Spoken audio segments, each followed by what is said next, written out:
Hi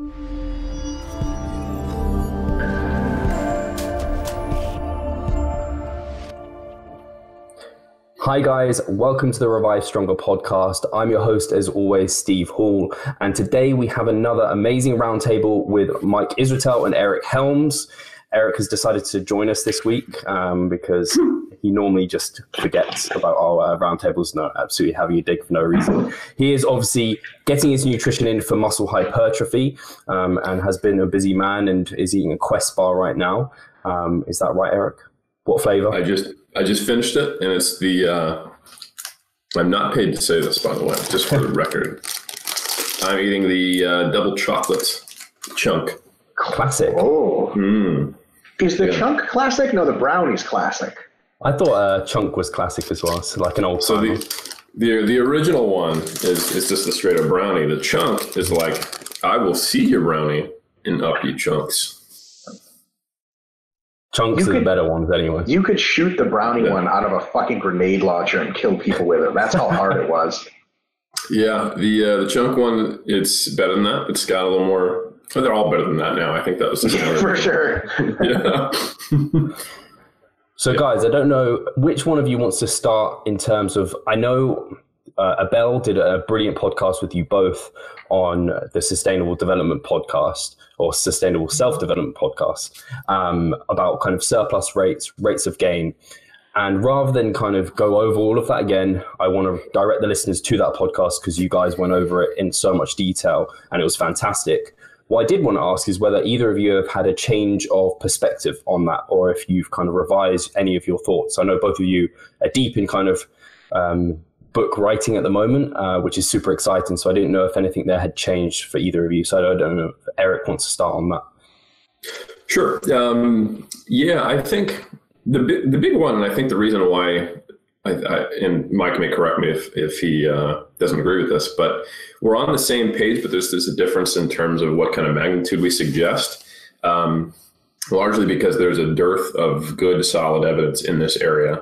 And that's something that we're trying to, I haven't changed my opinion on it because I think with what data we have, that's what I use to model rates of weight gain. But I am working with Gary Slater, Jim Araki, Brad Dieter, and on a review paper on this. And then I'm also working currently, this is going to be a while before this is done, so I don't want to plug it too much. We're actually collecting data on weight gain. I'm doing that with some of my students and colleagues at AUT, along with, we'll have analysis from James Krieger, and then Brad Dieter is helping out on the nutrition side. So we're hoping to actually get some data out there to better inform us. But right now, we know that being in a calorie deficit suppresses muscle protein synthesis rates, the max you can reach. So that's probably not a good idea for putting on muscle mass. We also know that recomps can and do and regularly happen, especially in untrained and recreationally trained lifters.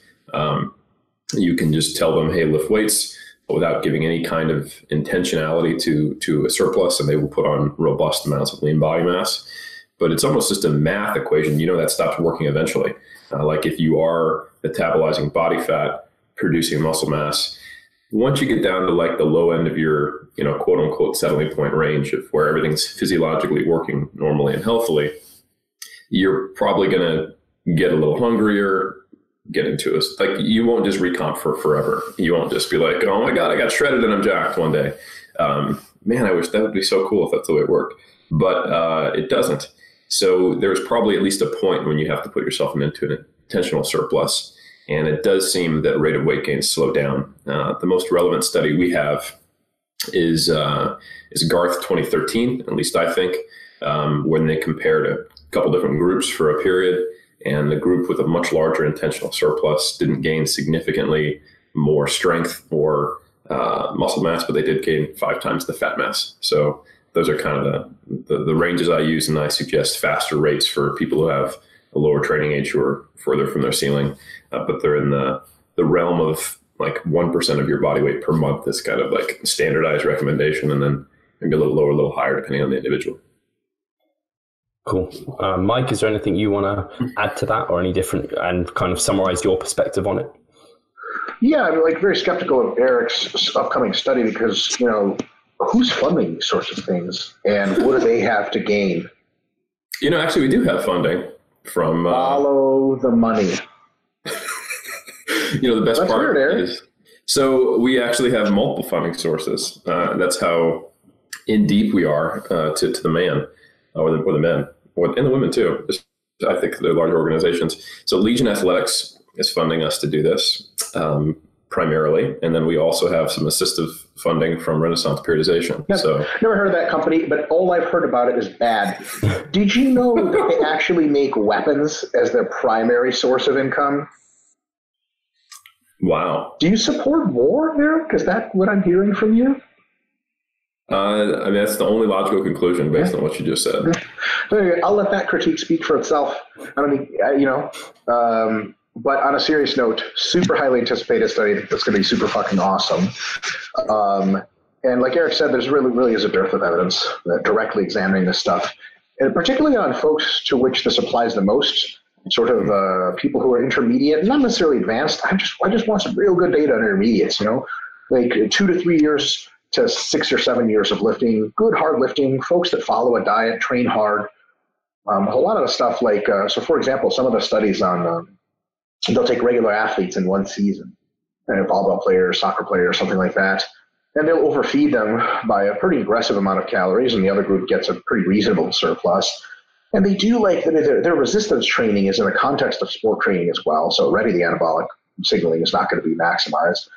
And also the resistance training total volumes are usually just very unimpressive in many of these studies. It's like, Jesus, you're barely doing anything. Of course you're going to get super fat if you load up on calories like crazy. And it's just sort of by no means clear how dedicated they are to training, how much they're actually doing. And you get some info from these studies that's just a very good start, but it may not be super informative to make like really good, solid recommendations. With that being said, I think it's very clear that as you get to very high levels of calorie intake, surplus, the ratio of muscle to fat gained starts to become interesting insofar as that it becomes just kind of like, I'm just going to get fat and that's the plan. Every single analysis I've seen, there is still an advantage to raw muscle gain. The more calories someone eats, the more muscle gain they get. But the incremental bonus with doubling calories is sometimes like you get a 10th more muscle gain, which is a real bad deal. Is you're going to have to diet that fat off at some point. That being said, I think there's a middle ground there where trading off a little bit of extra fat gain for some decent muscle gain was worth it because fundamentally fat loss is so much easier than muscle gain. It occurs on such shorter time frames. And we used to, and Eric can probably speak more about this, he's a very, very adept at not just a history of bodybuilding, but a history of thinking about training. I think maybe 10 years ago, we used to think that muscle loss was something that just was always like on the lookout. You're always at risk for muscle loss. But ever since the sort of foundational stuff on myonuclear domain sealing, satellite cell integration, muscle loss is just a little bit more difficult than we thought. Or put another way, you got to really mess some stuff up to get a lot of muscle loss. And even if you do that, the reconstitution of muscle mass after that, so long as you've had it for a while, it's actually quite rapid. So there's a little bit of an argument to say maybe we shouldn't be super duper crazy conservative or try to limit fat gains. Maybe we should shoot for like a decent middle road of fat gains, real good muscle gains. Take 4 to 6 weeks or 8 weeks at the end of that phase, whatever, maybe after a little break, diet off the fat, and then we're back to square one, and the sort of total muscle gain per unit time is higher with that scenario than if we just super scoot on the low end. And that's very individual specific. Some people are just not going to gain the extra fat. They just don't want any part of it. Sometimes the competitors have shows close together, and that's completely out of the picture because there's no time for that sort of thing. But with all that being said and considered, I think that my rates of muscle gain or rates of weight gain per week that I think are decent is anything between roughly 0.25% per week, which reflects Eric's 1% per month, and all the way to 0.5% per week. And at 0.5, that's a pretty fucking meat and potatoes way to gain. And you got to have some pretty good conditions working on your behalf and or make a good argument that you need that rapidity of weight gain to actually do something. It's not for everyone. But I think that anywhere between 0.25 to 0.5 is reasonable. I think you start exceeding 0.5, start going to that 1% per week, that just starts to be, and I've done a lot of those mass phases. I got super fucking fat, not a whole lot else. The thing is that I got lots of muscle out of it, but you get so fat so fast that you find yourself at 24% body fat in like 8 weeks, and you're like, shit, my mass phase is over. I think an 8-week mass phase is all hunky-dory, but it probably doesn't do a whole lot as far as letting you really retain a lot of muscle. So in the end, I think 0.25 to 0.5 is decent. I think when folks get, I think, 0.2 is fine, 0.15% per week is fine. I think when you get lower than that, there starts to be a measurement problem where you're not even sure if you're gaining at all. And then you might just be recomping for 2 or 3 months, which is cool, but especially if you're advanced, recomping doesn't work for advanced lean individuals to any extent that would be considered like a check mark. And then at some point, it's like, well, you pissed away 2 or 3 months because you had like the humidity in the air changed because the seasons changed, and all of a sudden you're holding a little bit more body water just than usual, and your hormones take a while to reset. And all of a sudden you're like, oh, I've been gaining weight. You actually haven't. So I think there should be at least a detectable version of, say, to put this another way, I hear folks will alter their calories. Like, yeah, I'm not gaining so well on 2,000 calories. I'm going to go to 2,025 calories a day. Like, what are you talking about? Like, you got to do at least 50 calorie increments, probably 100 calorie increments as your basis of change, just so you know you're having a meaningful effect. And with that, Mike, do you, like Eric, skew to the slower end of the rate of gain for more advanced individuals, or do you not use that as the skew, do you more so use a different way to kind of whether or not you push more assertively or less assertively? I know it's a small range anyway. Yeah, so it's a very good question. I actually don't know the answer to that question because there are potentially 2 ways in which this occurs. Individuals who gain muscle slower for whatever reason need to not push the pace as much because they'll just get really fat and not a whole lot of muscle. On the other hand, especially this argument could potentially make for more advanced individuals, that they need that much more real, clear anabolic signaling of high magnitude that is pervasive in order to wake them from their sort of static quiescent state of not getting more jacked. So if you're more advanced, you may need a sort of more extreme stimulus, both on the training side and on the diet side. For example, with training, if someone who is a beginner, they say, hey, how much should I train to gain muscle? You're like, fucking barely, and you'll be fine. And as they get more advanced, you're like, you're going to have to disturb homeostasis a bit more. And when someone's at Eric Helms' level, when they've been training for years and years drug-free, I mean, Eric's got to do some serious fucking work in the gym. Anything short of that's not going to progress him anymore, right? So I think at that point, there's at least some argument, some tentative possibility that you got to really put an exclamation mark on anything you do to take yourself out of your settling points. And that might just come with the side effect of like, look, if as an advanced person you want to put on muscle mass, that means you're going to have to do mass phases that add up to several years instead of several months. You may have to take yourself way far out of your body fat range that you would prefer to be in.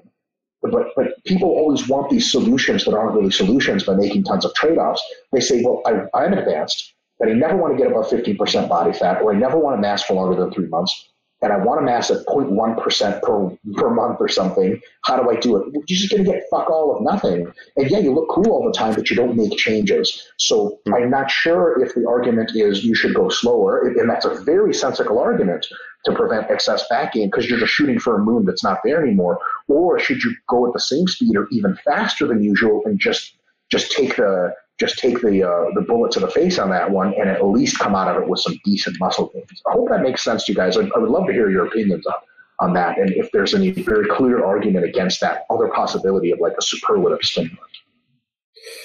No, I think that's a reasonable hypothesis. I just don't think we just don't know. Like I wondered, does a larger surplus in a highly advanced person, like if we did some mechanistic studies to look at signaling and stuff like that, would it actually be higher? Because we just don't know, man. Like I was thinking back to I'm going to rely on anecdote because that's what we got. Thinking back to my own recent experience where I took basically 2 months of 2016 all the way through all of 2017. So we're talking like 14, 15 months to gain about 15 pounds. And that's like not fast, but it's also not slow, and it's definitely measurable. And I did put on body fat, but it's also the first time I've made noticeable muscle gain in a while. Where I kind of was like, right, I finished my PhD data collection. There's a light at the end of the tunnel. I have the time to train 6 days a week again. And I'm going to eat until I'm full all the time. And we're going to get pizza once a week kind of thing. So, and that was, I wouldn't say it transformed my physique, but in that year and a half, I think I made more progress than the last 3. So. And what was your stuff like in the last 3? What was it, just your inability to train a lot? Or were you pushing maybe slower rates of gain in the last 3 years or something? I think it's a combination of a couple of things. I was keeping myself in the 93 kilo weight class for powerlifting or 94 kilo class for weightlifting. I was unable to train at certain points with the kind of volume needed just from time constraints from PhD. And yeah, I think that those are the main ones. And also I was going through periods where I was training very specifically for powerlifting or weightlifting, to where getting in the accessory exercises and the volume needed wasn't really feasible. So, yeah. Yeah, my own experience with using either or has been just allowing myself to be a little bit more assertive and not being worried about weight gain, having that kind of approach of not trying to attempt to gain at the least rate of fat gain has allowed me and allowed clients who maybe struggle with the idea of allowing fat to come on just to actually get more out of their gaining phases, whether or not it's just that mindset shift or whether it's down to the fact we're allowing for a faster rate of gain and that's leading to more muscle mass. I'm not completely sure, but it's definitely helped in those scenarios. Yeah, I've seen similar with my clients too. Yeah, but I don't know that I've ever pushed an advanced person intentionally faster than say 1% of their body weight per month. And yeah, like I was thinking about it, like here's Mike's suggested rate of weight gain, and here's mine. They're not that different. I know, Mike, correct me if I'm wrong, you used to recommend faster rates of weight gain a couple of years back. Is that accurate? Yeah, like 4 or 5 years back. Yeah, so I mean, I learned the hard way that was not a great idea. Now, people can use those faster rates of gain. The thing is at the time I was working populations like D1 football players that never really weight trained in high school properly, and they could do weight gain rates like that and gain, like actually get leaner. So I was trying to make the recommendations more inclusive. And it went a little too far to where I think, man, this is one of these things where you say it can be up to this amount and everyone automatically assumes this is the best amount because it's the highest. Yes. And then they get fat and shit goes to hell. So, but that, granted, I was wrong to a considerable extent in that advice. It still had the good range in it, but it had a lot of the top end, which was too high for sure. Yeah, I bring that up not to just be like, see, you're an idiot, but that's a fine reason to bring it up. Yeah, you're an idiot. No.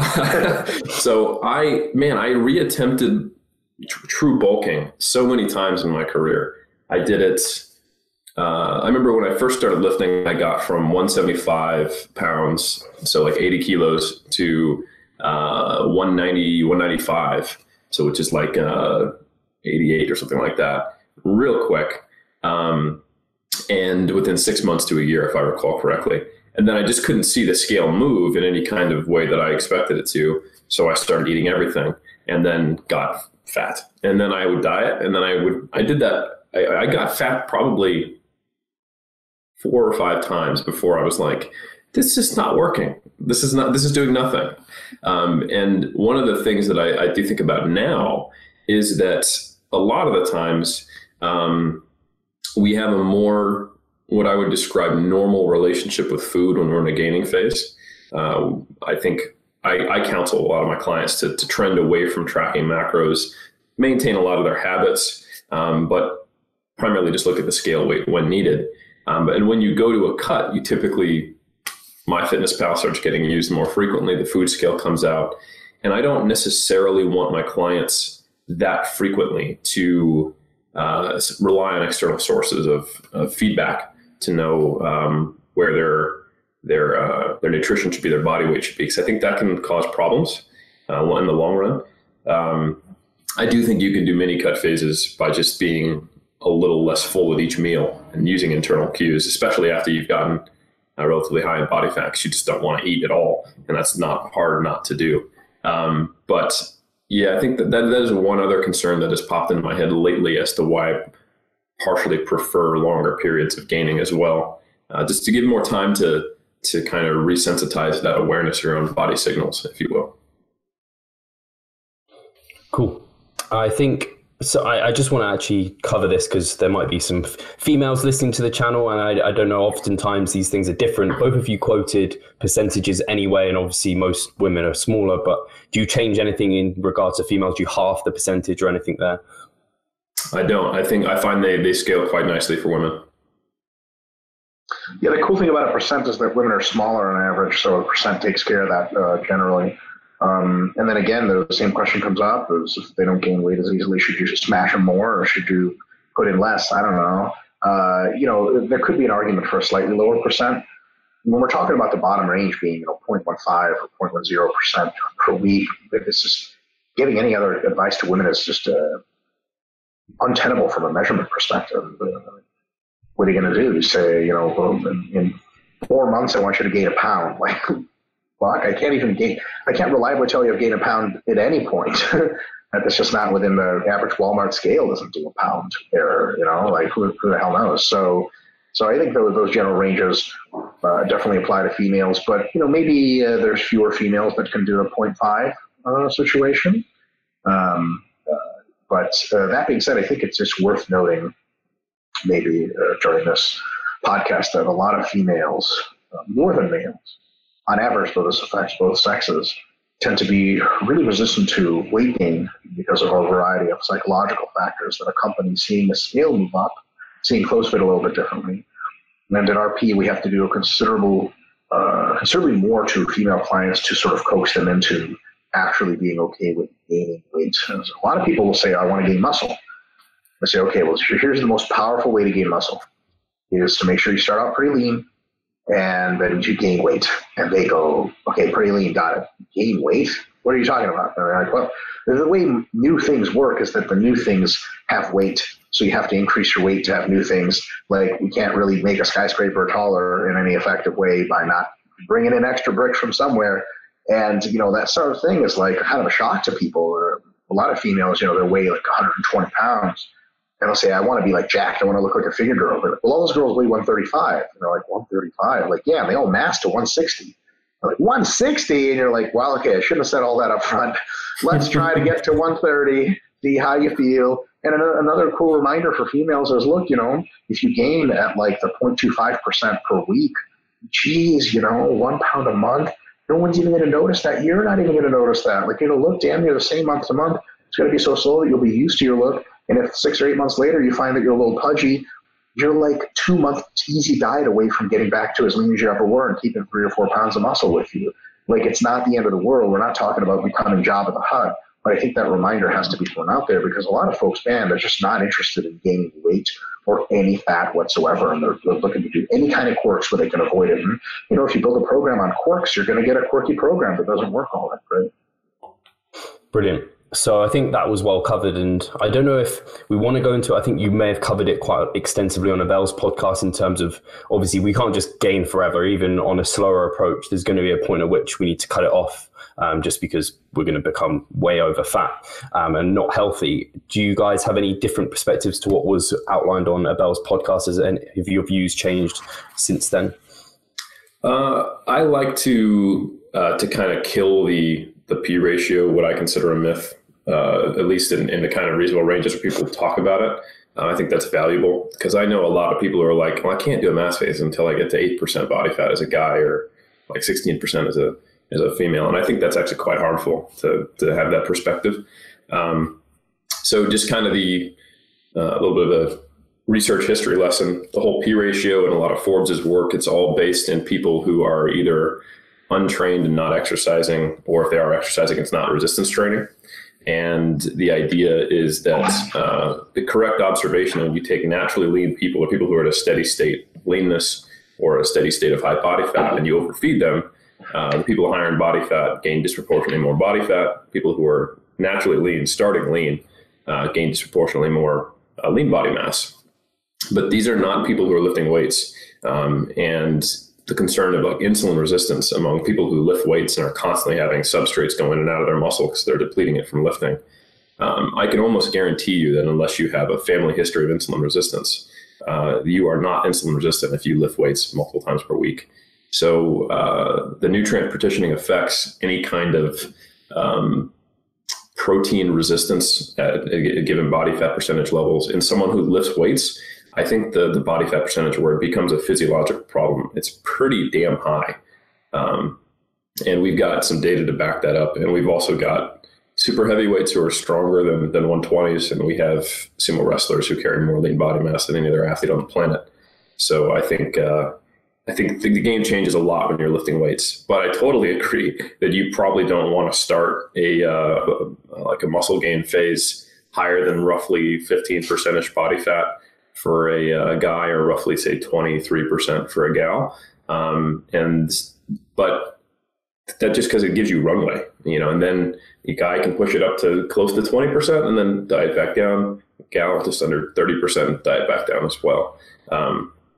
And yeah, I think trying to push those limits more just becomes problematic from your goal is probably to either, if you're recreational but very serious, it's to have a certain look or have a certain level of performance, which either you won't have or won't be impressive at the body weight you get to relative to being a little lighter and probably just damn near just as strong. And if you're a competitor, it's all got to go at some point. There's no way around it. Or you've got to make a weight class cutoff. So unless you are super heavyweight and you don't mind walking around at a higher body fat percentage, then you're going to have to figure out some logistical issues around just putting on too much body fat. Go for it, Mike, if you've got any kind of thoughts on that as well. Sure. I think that the P ratio stuff is definitely missing a real big piece of direct experimental design, where you compare individual subjects to themselves and track progress with relationship to body fat. It's going to take more than a few well-designed studies to really nail that down and give us exactly how much difference we can expect, if any, because, one real interesting observation about the comparing lean people versus fat people, well, maybe the reason those people are fat is because they have really shitty muscle building genetics and really good fat gain genetics. And the reason the lean people are lean is the opposite. And of course, when you feed them lean motherfuckers, they're going to gain a shitload of muscle. They just don't lean fat all that well, and vice versa. So we could just be seeing a comparison of individuals and trying to infer a comparison. Because the real pertinent thing is an individual at various points in time in their own development. That's what we want to infer. It's difficult to infer that in a strict statistical sense from comparison of two different individuals. That being said, there is some pretty good physiological rationale of why incrementally higher amounts of body fat at anywhere from contest shape to roughly 10% for males, incrementally higher rates or amounts of body fat probably making more anabolic for muscle and less for fat, and then roughly between 10 and sort of 15-ish to 18 or something, they were sort of their own. And then north of 15 to 18, the more body fat you have, you probably just, at first to a very small extent, start to not have the best muscle to fat ratios. Insulin resistance is a spectrum variable. It can be cataloged on an index. It's not a yes or no. And the amount of estrogen produced in your body is also a spectrum variable, with some estrogen actually being potentiated for muscle growth and strength improvements, but excessive amounts being contradictory to that, especially just they don't so much stop you from gaining a lot of muscle as they just gain you a shitload more fat if you have a lot of estrogen. Like if you have a estrogen-heavy steroid cycle, for example, but you take a shitload of Debol and Androl at the same time, you're not going to get not muscular, but you're going to get super fat too. So that sort of problem kind of repeats itself if you're fat enough to get a lot of aromatization happening. And, high body fats cause increased levels of systemic inflammation, so on and so forth, which is probably not very congruent to muscle gain, et cetera. Now, again, it's a spectrum variable where inflammation is not a 0 or 1 kind of thing. It's in between. So with that said, because it's in between, there's like a sort of even if the let's say the P ratio stuff turns out to be valid, which I think it probably will be, but it could just turn out to be total bullshit. We always have to keep an open mind to that. But let's say it turns out to be valid. The P ratio is a spectrum variable because it's based on spectrum variables. So how's it going to look? Well, it's going to say, people ask this question to myself all the fucking time. I'm just being an asshole as a joke, guys. I love your questions. And it's not a bad question, but it's one of those things that's phrased as oftentimes as a fear-based 1-0 cutoff question, where it's like, okay, can you tell me the exact body fat at which I will literally wake up as Jabba the Hutt? Like, I'll have a mastery of the Huttese language, all the honorary trade lanes, just Monday. And Sunday, I was Ronnie Coleman. What happened, right? So it turns out that, is my reasonable estimate, I think, or my attempt at reasonable estimate is, if you get anywhere from 10 to 15% fat, you're fucking golden. Don't worry about a thing. If you get north of 15% fat to roughly, let's say 17.5, I think you're fucking golden. You're nothing to worry about.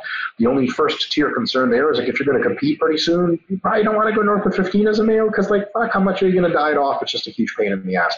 Unless you do a 2-phase diet, which is cool if you plan for it, but if you didn't, like, if you have a show coming up within 16 weeks, don't get north of 15%. You're just causing yourself a huge pain in your own ass.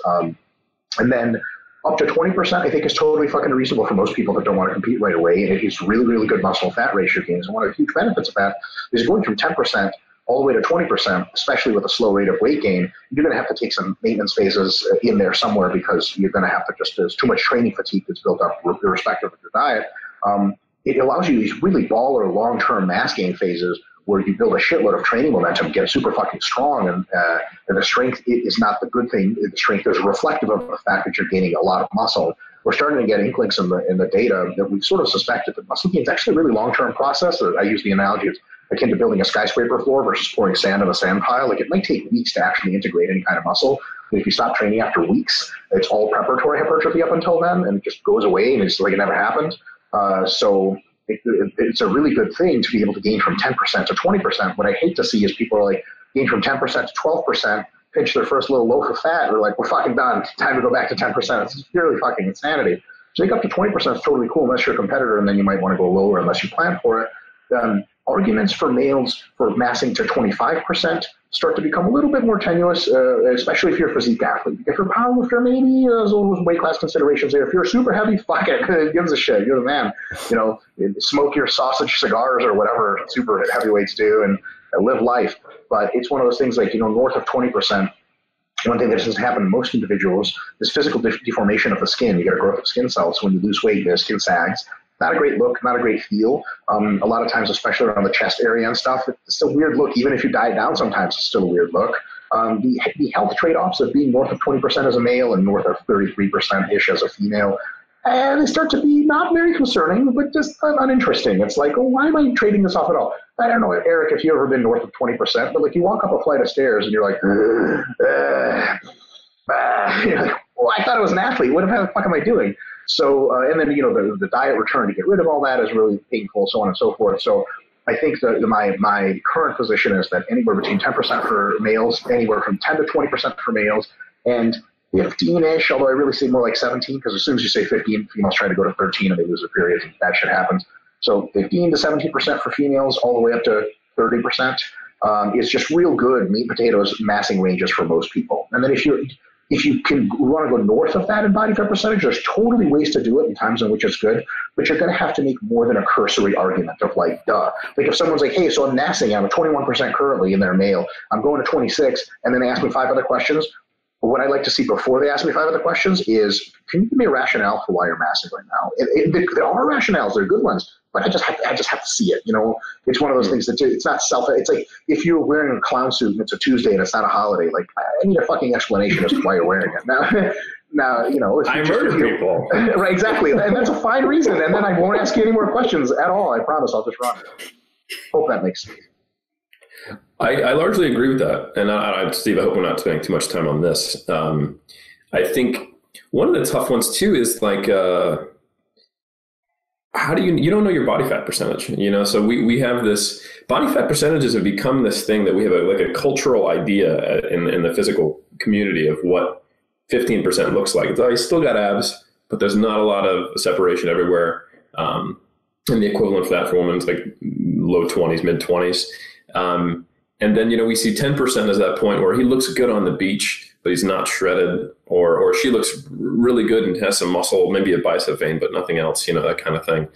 But if you go get a DEXA, or if you actually get your body fat tested versus what we kind of see as the body fat percentage, it's going to be that plus or minus 5%. So it's like, I struggle with just giving exact numbers because we can't measure it exact, and it's not like, so it's kind of like, that's why I trend towards being a little more amorphous, because we can't know that well. But yeah, I largely agree with everything. When I did the Kaizen nutrition program that I did with Omar, I said, don't start a mass gaining phase if you're over 15% for a male or 23% as a woman. That's kind of which is essentially what you just said.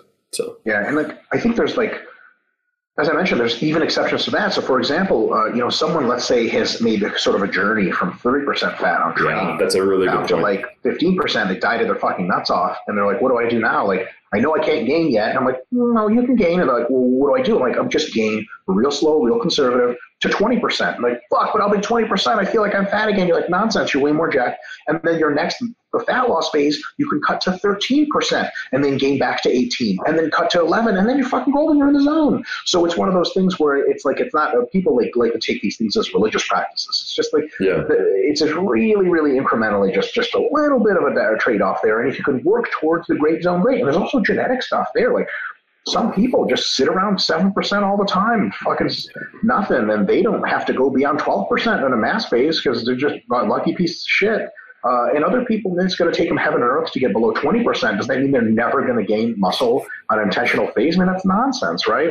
Imagine if Brian Shaw said he could never go below 15% with gained weight. He would have never been world's strongest man. That's really insane. Yeah. And then to reflect, I think Eric's thinking is really spot on with the amorphous nature of the body fat scale.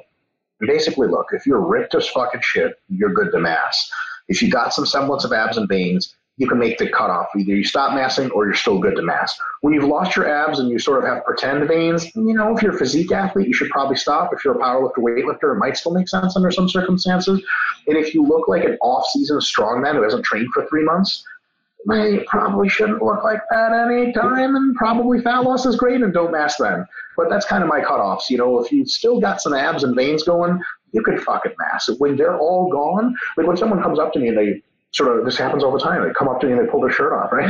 But when people people ask me at conferences, they'd be like, should I gain mass or cut? I literally just go, let me see your abs. They pull it up, and if there's some outlines there and some little shit going on, I'm like, yeah, you can do either one, right? Or sometimes they pull them up and it's striated six pack. I'm like, what the fuck are you asking me for? And then another one is you pull it up and there's you could pinch a fucking gnarly, there's just nothing going on there except body fat. You're like, you could mass, but maybe be a little bit productive and better for your psychological health or whatever to just, maintain for a bit, get stronger, do another maybe 8 to 12 weeks of just slow, steady, nothing crazy dieting, get just a bit leaner, get in that zone where you start to see some shape to your abs, and then you can totally mass after that.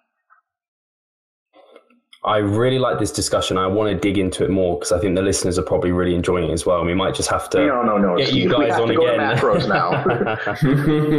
Before we go to that, something I've just been thinking of, and I have a couple of things in my mind, but I want to ask this one first, is if we are pushing, considering we've never been maybe obese or quite high in body fat, are there any concerns about going to those higher percentages and gaining potentially new fat cells? That's something people hear thrown around. Is that really a thing if maybe you've never been up to 20% body fat and then you push a mass all the way there? Are you now holding on to new body fat cells that you may have not had before? And is that an implication you need to be concerned about? Probably not. I think that's another funny thing we do in the bodybuilding community is we talk about 20% body fat as a male like it's equivalent to having a 30 BMI. Actually, you might have a 30 BMI if you have enough muscle mass as a bodybuilder, but we discuss getting above the teens as being equivalent to obesity. And it's not. I think that's the big one. You grab your average person who does not look overweight off the street, who's a guy, good chance he's between 18 to 23% body fat, and then you can add 8 to that number if it's a gal.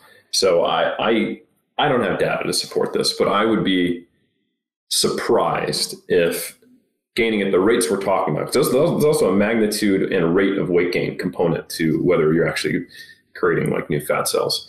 I'd be very surprised if we took the rates of weight gain we're talking about and the body fat limits we're talking about, and that was creating these scenarios where it makes it harder to get leaner next time or easier to gain body fat.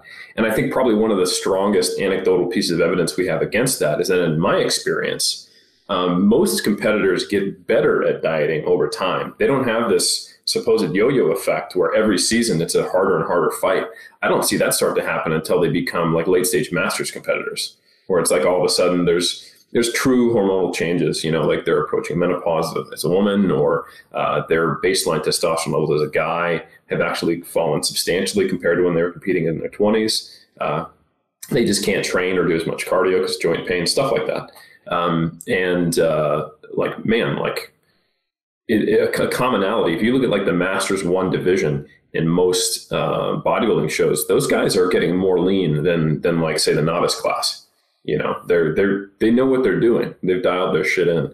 And I think if there was truly this scenario where, especially with Masters competitors, because they've been around a while when the bulk cut was standard, I bet if you asked more than half of them, they've pushed their body fats up quite high and done it fast. And they've been on the seafood diet many times.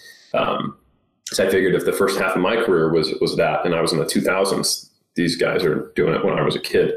So I would be really surprised if it was a problem that mattered, because it doesn't seem to matter, at least in the drug-free folks who I look at. So that's my take on it. I don't know. What do you think, Mike? I think if you start to get to the level of skin deformation, you're certainly putting on fat cells almost by definition, because there has to be more of them to make that much more skin.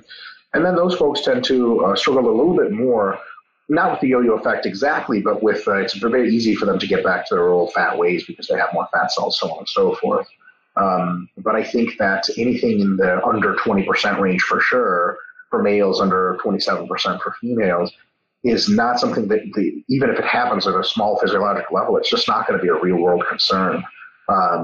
It's one of those things like, oh, I hate to talk smack. No, I don't. I think it's like something that came out of like the body recomposition forums, like Lyle must have mentioned it in like half an article at some point, that you gain new fat cells when you gain mass. And it just paralyzed with fear a ton of his followers, very well-meaning people that were like, there's no way I can gain any fucking weight because it's just fat cells add. I'm pretty sure I'm going to wake up speaking Hatties again, knowing the trade routes. And it's just, no choco. Eric Helms, New Zealand, Noni.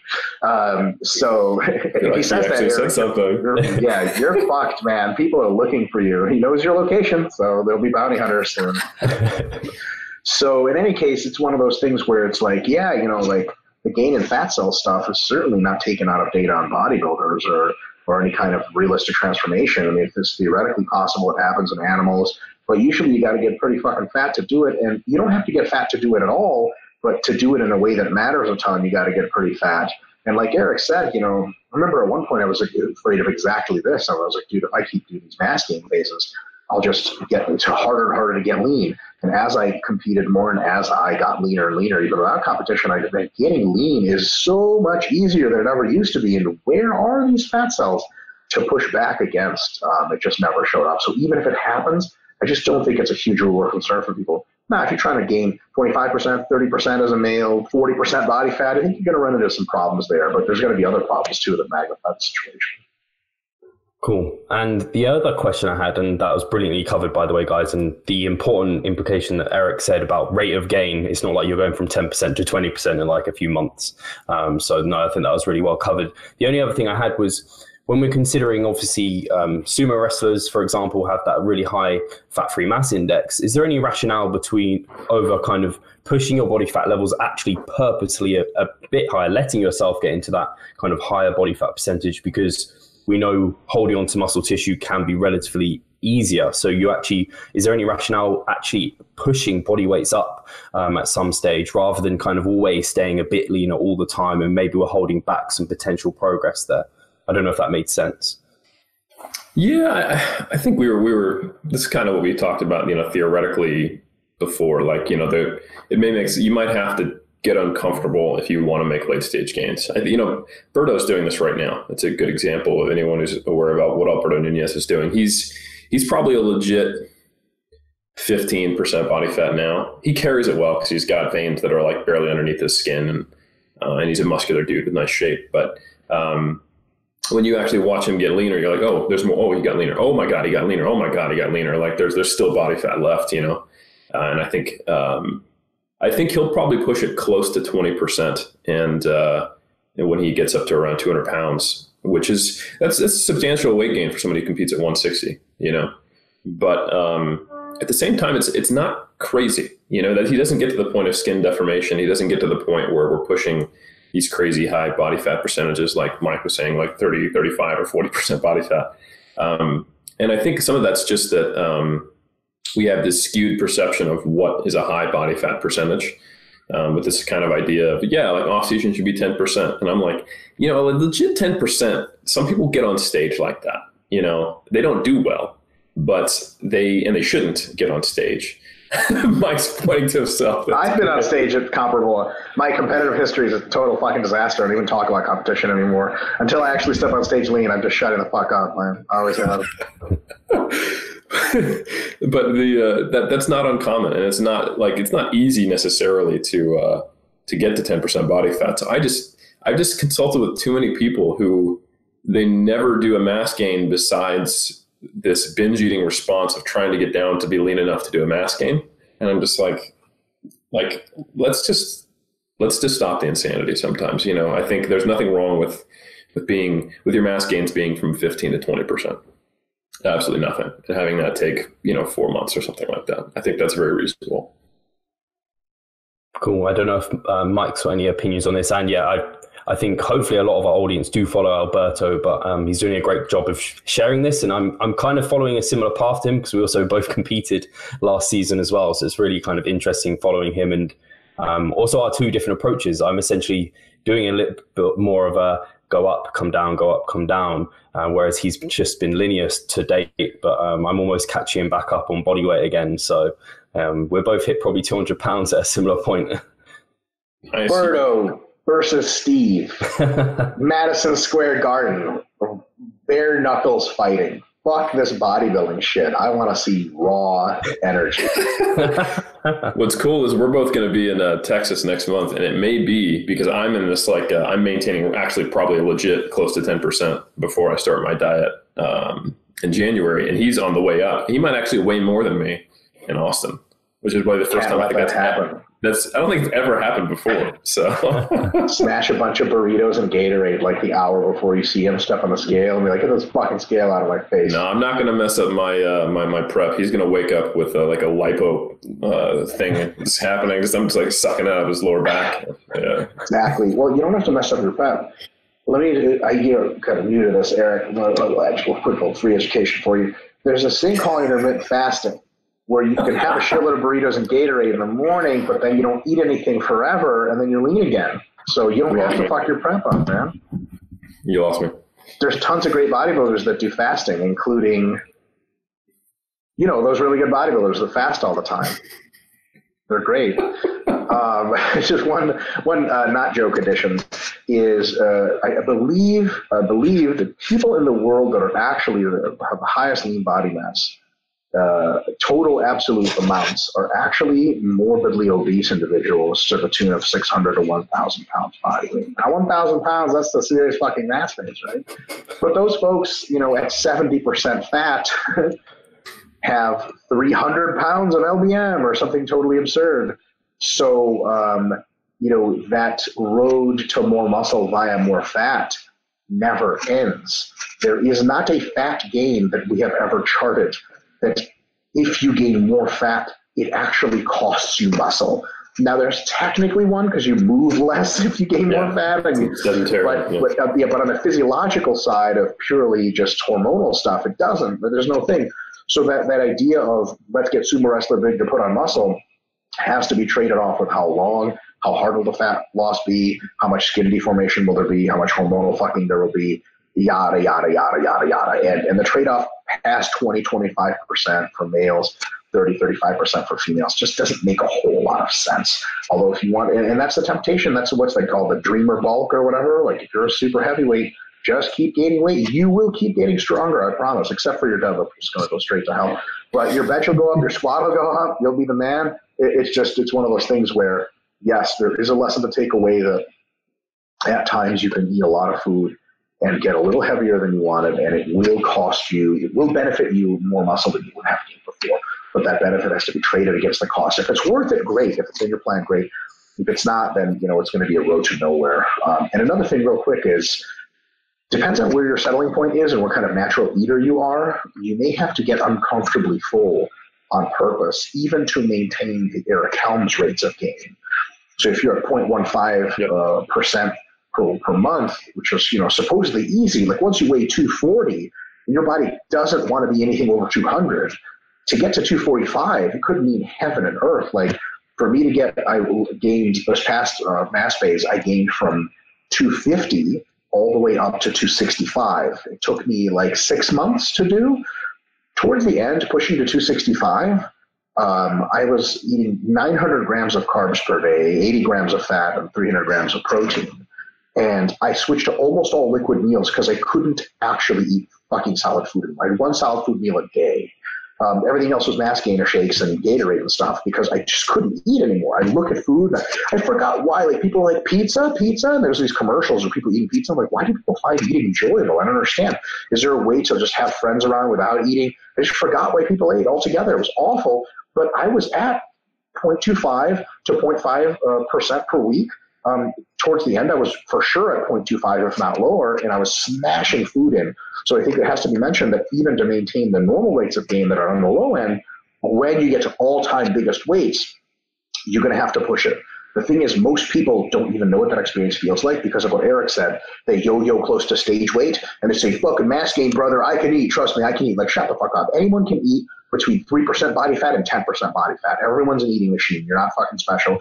If you are at your highest weight ever and you want to go 5 pounds above that, that can take, especially if your weight's higher and you're not a big eater, that can take heaven and earth, even to get those low rates. So it's one of those things that I think there's a ton to be said. It's absolutely super important to mention that a more intuitive, connected form of eating, that just eat plenty of food, stay nice and full, and you'll gain all the weight. It works for 95% of everyone in every case. There's a 5% there that when especially they push to new heights, where you're just going to have to smash food on purpose, even for those low rates of gain. Do you think there's something to that, Eric? Absolutely, yeah. If you have to, I don't think most people need to put on that much weight that they're that uncomfortable. And I may be playing the natty card wrong here, but it's not a common experience I see among how big naturals might need to push and the amount of food you might have to eat. Because I think, shit, man, like I said, Berto's 5'6", and he's getting up to a peak weight of 200 pounds. There was a time he pushed himself up to 250, and that was an absolute crazy thing he did. Yeah, we're talking early 2000s, he was 250 pounds, and he was eating 8,000 calories a day. And this is drug-free, too. It didn't look good. I got to 270 drug-free, and I'm 5'6". And it probably understand. Oh yeah, it probably chopped 5 years off my life at least. I got more muscular, but was it worth it? Probably not. I should have stopped at 240 or something. Yeah, that's exactly what he would say. He was like, if I could go back, I would have stopped. He says 210. Yeah, that makes sense. Yeah, he was like, I didn't get any stronger after that, except for just like reduced range of motion on pressing, so. Yeah. That's a great kind of example of when we talk about, like, Steve, to your question of like, should we strive to be sumo wrestlers sometimes in some cases? The people that have done that don't generally come back and was like, it's fucking worth it, bro. I got so strong. I got so much muscle. Like, they're usually just like, man, I feel like I got 90% of that strength and muscle at 40 pounds lighter. And it was just, why am I pushing this far? And in the long run, it doesn't make any sense. And talk about skin deformation. I'm sure he's got quite a bit of that now. So. You'd be surprised, man. He's got this great beautiful, skin. Flexible, silky. He's Latin, right? Yeah, he is. He can do it. That's cheating. It's cheating. White people's skin would just fall apart. You'd have like pockmarks and frail. Look at Steve's vampire ass laughing about that shit. Steve, when's the last time you've seen the sun? I just take all the vitamin D. I'm fine. That's it. You're like, the sun. That's a vitamin D thing, right? I got that. We don't have that in the UK. That's right. What sun? We have lost the sun now. It's become winter. As soon as November hits, no more sun. That's it.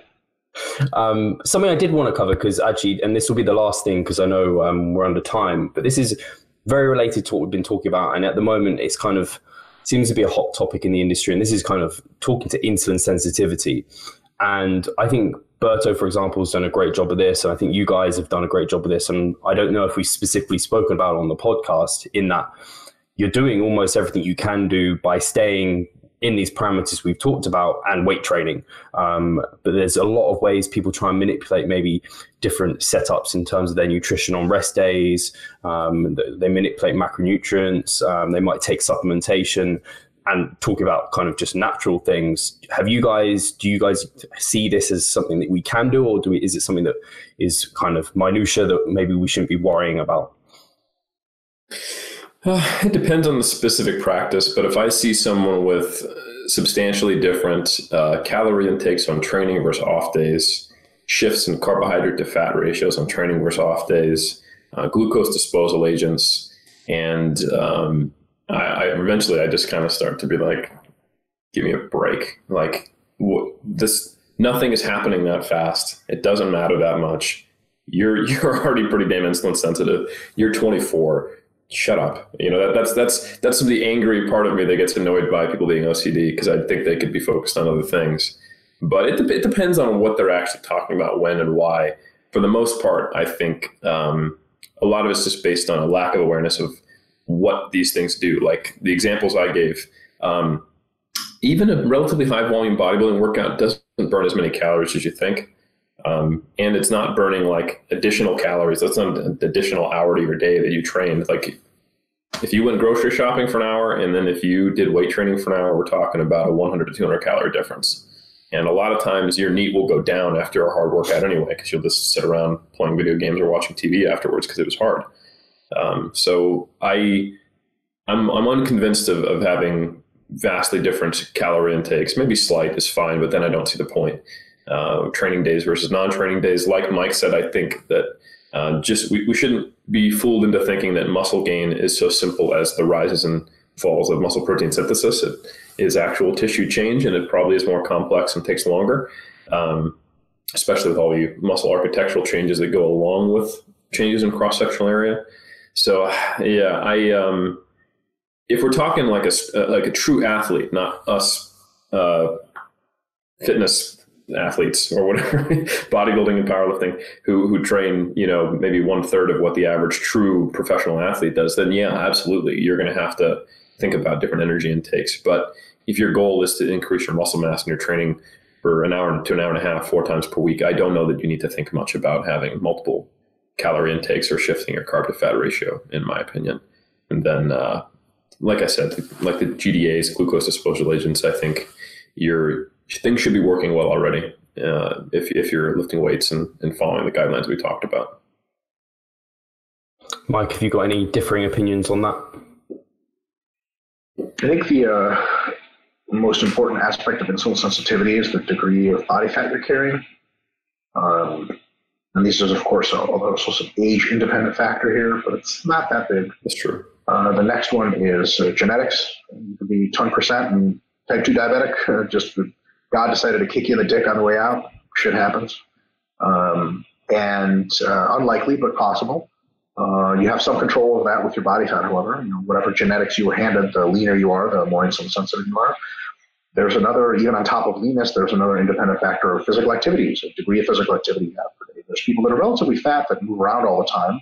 And even though they eat to compensate, the fact that they're moving all the time keeps them in sort of a transient, very glucose mobile state, which is a really good thing, very good thing. So even if you're lean and you're really inactive, you're just genetically lean, well, it's good, better than not, but could be that you're not so healthy on glucose stuff, especially as you get 30s, 40s, 50s. Young people don't have to worry about any of that shit. There's, of course, so some of them, the circles I intersect with are not natty circles. And when you say growth hormone, it is insulin resistance accumulates at a meaningful rate. So glucose disposal agents become not some magic tool that's going to make you Superman, but they become basically an antagonist to that. So you take glucose disposal agents all the time to make sure you're still normal and healthy, as opposed to the direction growth hormone pulls you in, which is pre-diabetic. So something like metformin, taken for the rest of your life, is probably a good idea. Metformin is also one of the only drugs that's essentially been proven to be a life extension drug. In animals, for sure, probably Its downsides are super, super tiny. There's some small chance of ketoacidosis, but it's very, very rare. So it's one of those drugs that's almost like it's on the World Health Organization list of like essential medicines and stuff. It's really, really baller drug one. So very, very stand-up round of applause for the biochemist that made that one. But, so for people that are not natty, I think metformin's really cool. I get fucking absurd questions from people like, I'm natty, should I take metformin? Like, you dumb cocksucker, it's a drug. You're not, yeah, you should take Tren too, but like, then you won't be able to be natty anymore. So like, you're doing the lie detector before your show, like, you drug free? You're like, is metformin a drug? You're like, get the fuck out of here. Right? But, so it's one of those things that, metformin really starts to benefit you if you're on growth hormone. If you're not, it just really won't make much of a difference at all. But you could take chromium and shit like that. A little tiny little drop of enhancing insulin sensitivity. Again, it's if you push your growth hormone high enough, you want everything on your side, right? You may want to be diabetic when you're 65 instead of 70. Then you take some chromium for your entire bodybuilding career as you slam growth hormone to crazy levels. So with all that being said, I think if you're relatively lean, if you're very physically active, and if you have luck of the draw genetics, whichever way they go, I think you've taken care of like 95% of your insulin sensitivity. And all of the other stuff about how to juggle carbs, fats, training, non-training, and there's other utilities to eating more carbs and less fats on training versus non-training days. Insulin sensitivity aside, for example, you want to potentiate hard workouts by having a pre-workout high carbohydrate meal. It's just been shown very well. Having fully loaded glycogen makes you more anabolic in response to workouts than having non-fully loaded glycogen, so there's a big stuff there. The sensitivity to glucose after training is a little bit higher, at least, especially if you train multiple times a day. That's a big deal to me. You're not going to train twice a day and like have a workout, not have carbs, then have another workout. It would be fucking stupid. And then on your off days, can you eat more, just as many carbs? Yeah, sure. If you lower the fats and keep the calories even, you can. Interesting thing that I used to believe, which is totally fucking wrong, is that eating a higher fat, lower carb diet made your insulin sensitivity better. It probably doesn't do that. The hilarious thing is if you read the rodent studies on inducing diabetes type 2 in rodents, the standard model is to overfeed fats. You would think like, what? The first time you ever read this, the first time I ever read it as an undergraduate, I thought I read it wrong. I read two other studies and I reread the study and I was like, fat overfeeding causes diabetes? I thought it was a sugar thing. It's fucking diabetes. It turns out no. And there's nothing particularly magical about fat overfeeding. It's just when you gain a shitload of body fat, which is what it does, you will become eventually type 2 diabetic, right? So it's one of those things where people say like, oh man, I'm eating like gallons of fucking olive oil and peanut butter and on my off days and no carbs, insulin sensitivity. You're like, you're not fucking increasing your insulin sensitivity. You might be by like 1% or something like that. And it's totally not worth it. Well, one of our main products at RP, the diet templates, they actually program plenty of carbs on training days and not a lot of carbs on non-training days. There's a very good reason why they do that, because they're designed for people who train between twice a week and 6 days a week to use them. We don't know how many days a week you train when we send your templates. So if you are eating 6 days a week of super high carb, high calories, but you train twice, you're just going to be a fat piece of shit after a while. But if you eat less carbs on your days off, then you can you can adjust where you have 2 or 3 high carb days on your workout days. That just really means more calories because it's just reflective of a larger week of calorie burning, and it all regulates in that fashion. Now, can you eat lower fats and still have higher carbs, but just lower calories on those off days to make up for it? You absolutely can, but usually people don't like to do that because eating lower carbs for short periods of time is relatively tenable. Eating lower fats is just fucking annoying. It drains the life out of your fucking diet. Like low carb eating allows you to have some lower carb, not zero carb, because that's another life-draining thing, but low carb eating can really let you have like sausage and peanut butter and almonds and sauces, and you just don't eat as much pasta and you're good. But like with low fat, high carb, you're just eating like a fucking bro 24/7, and it's that variety that's really cool. So you're going to have to do higher carb, lower fat. Yeah, right, exactly, like a strawberries and skim milk and suicide diet. And it's just like, after a while, you just don't want to eat like that. There's got to be some. So it's a cool variety thing to use where you do higher carbs in your training days, lower carbs in your non-training days, just to spice it up and eat some different kinds of foods and not drive yourself insane. It's a potential pathway to that, but it's not some miraculous thing that's done for its own sake. Can I say one more thing, Mike, before? How long have you got? 5 minutes. Unless your thing takes 5 minutes. That'd be an impressive speech. I just had one small thing, and there'd be the argument that I have money, I want to, everything, bodybuilding is my life.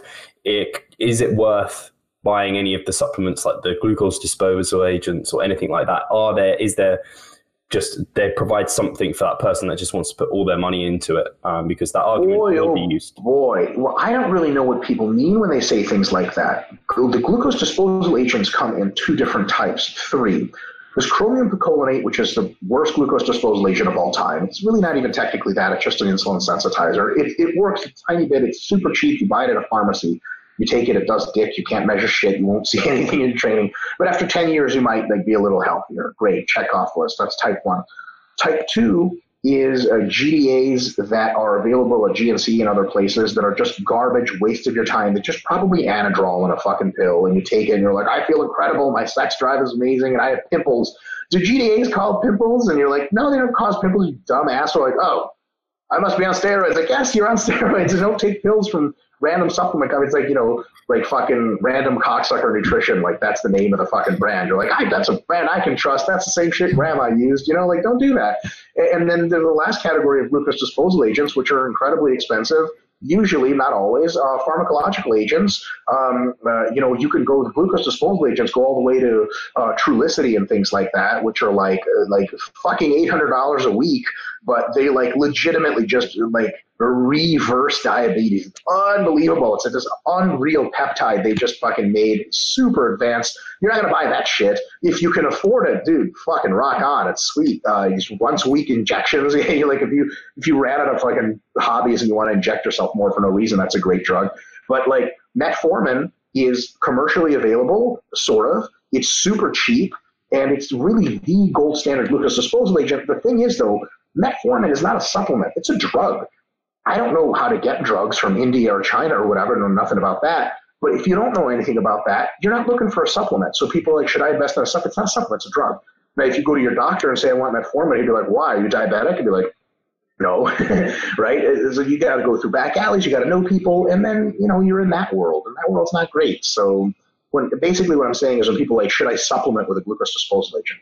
It's not a supplement. It's either bullshit chromium, which is fine, eat it, great. But there's this whole swath of shit that's legal but doesn't work, or it's just steroids. And then there's real glucose disposal agents, which either you get through a doctor or you get through the guy behind the GNC, the dumpster with the trench coat. You know the guy. And that only would make sense. I don't know, but I'm assuming it would be only helpful if you are also on other drugs that would require it. It's not going to just be helpful independently, right? So it is helpful independently, but to a really tiny extent, and it's only helpful insofar as it makes you more insulin sensitive. If that's a problem for you, then yes, but if it's not a problem, it's basically a drop in the bucket. Here's another consideration. The mechanism of action of metformin is actually now this is very cell-specific. It's by no means general. It's to increase AMP kinase activity.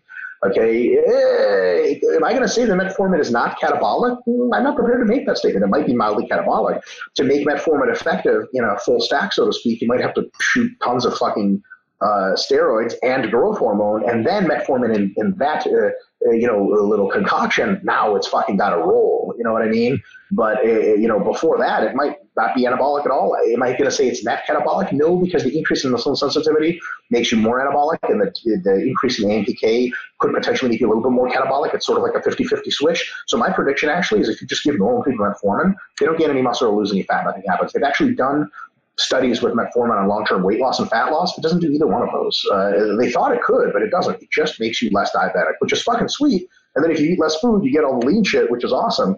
But it's really like, bodybuilders use it as a very specific drug for a purpose, for growth hormone use. And if you talk to bodybuilders not running growth, and if you take metformin, you say one of two things. They're like, yeah, it's cool, like longevity drug, and it's sweet, it makes me healthier. Or they're like, why the fuck would I do that? But it's not like, yeah, it makes me jacked. Like, metformin's never made anyone jacked by itself. Right. Every day. I don't know if, Eric, you didn't have anything to add to that, did you? The question of... the only thing, this is nitpicky, but the idea of topping off your glycogen stores by having a high carb diet on the day you train, unless you're training pretty late in the afternoon or evening, that's not going to shift the needle much on glycogens because it takes time for that to get stored. So you might want to, Yeah. So I would say if you train in the morning and you want to go into that training session with high glycogen topped off, you need to have a high carb day the day before. For sure. There is a pre-workout carbohydrate, however, can, without topping off glycogen stores, give you higher, more stable blood glucose levels and thus potentially energy production. So there's multiple pathways there. I basically, when people are like, it doesn't matter when you eat carbs, I'm just going to go fasted into a workout or low carb. It's like, if you choose, you might as well eat some carbs pre-workout. You might as well eat some carbs post-workout. Is it like you got to eat them all pre and post? No, but there should be a little sort of bump around the workout. It makes sense. And if, that means that you get a certain amount of carbs per week, and that little bump around your workouts makes the off days a little bit more of a sort of declivity maybe, or just like a little bit less carbs on average. That's it. It's just because you get a certain number of weekly carbs, and putting in one place has to put in the other. It's not like on the off days, if you eat high carbs, something terrible happens and you die. It's just that you took those carbs from somewhere and put them somewhere. Also, if you're someone pushing food volumes up pretty high, you might find this weird inverse happens where you don't want to eat a large meal before training because you're 100%. Full 24/7, and putting on your squat belt when you have 4 cups of rice in your stomach sucks. So instead, you 100%. Shift food actually away from pre-workout and you just have a banana. I've done that many, many times. I would take my mass gainer shake like hours before my leg workout.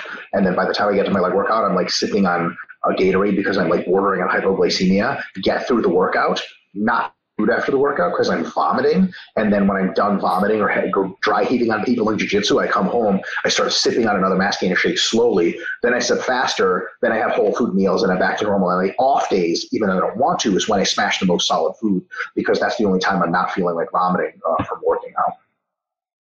There you go. Fantastic, guys. I think we can wrap this up and let you guys on your merry way, and we'll have to organize another one. Hopefully you're both still game for it and we can talk more about kind of the other nutritional considerations that we want to get into. But thank you both. I'm sure the listeners absolutely enjoyed this, and we will catch you all soon.